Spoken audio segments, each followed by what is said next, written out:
Maintenant, je me tourne vers vous, Benjamin Montmartin. Vous qui avez travaillé sur les déserts médicaux en France, voyez-vous un lien entre la médecine libérale et l'engorgement des services d'urgence en France? Alors merci Sean pour cette question. Donc oui, il existe un lien très étroit entre la médecine de ville et la médecine hospitalière, et particulièrement sur le lien entre l'offre de premier recours et l'activité des services d'urgence. Donc on a effectué avec l'UFC Que Choisir une étude qui portait sur 600 services d'urgence entre 2013 et 2020, et on montre clairement qu'une contraction de l'offre libérale induit une augmentation de l'arrivée aux services d'urgence.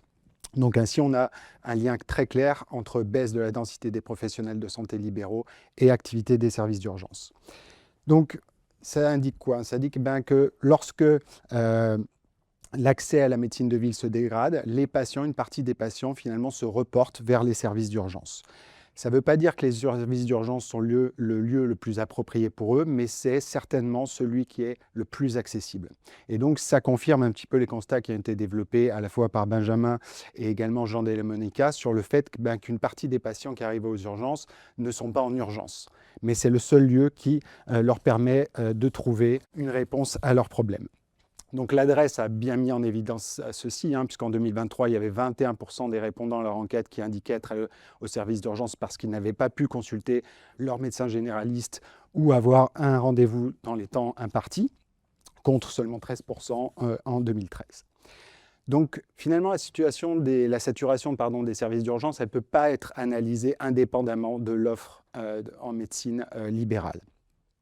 Parce que finalement, le problème, c'est que l'incapacité, je dirais, du système ambulatoire à répondre aux besoins dans les bons délais auprès des patients, eh bien, implique un réel problème. Donc, finalement, c'est dans cet espace, si je puis dire, celle du soin non programmé, semi-urgent, ou en tout cas qui nécessite une intervention relativement rapide, que la baisse de l'offre libérale alimente le report vers les services d'urgence. Donc, finalement, le constat souvent fait par les médecins urgentistes sur le fait que trop de patients arrivent et que ce sont des patients qui ne sont pas adaptés aux besoins des services d'urgence, eh bien, il doit être reformulé, je pense, avec précision. Il ne s'agit pas seulement d'une mauvaise orientation des patients, mais finalement une défiance croissante de la médecine de ville à absorber une partie de la demande de soins non programmés. Les urgences hospitalières jouent alors un rôle d'amortisseur du dysfonctionnement de la médecine ambulatoire.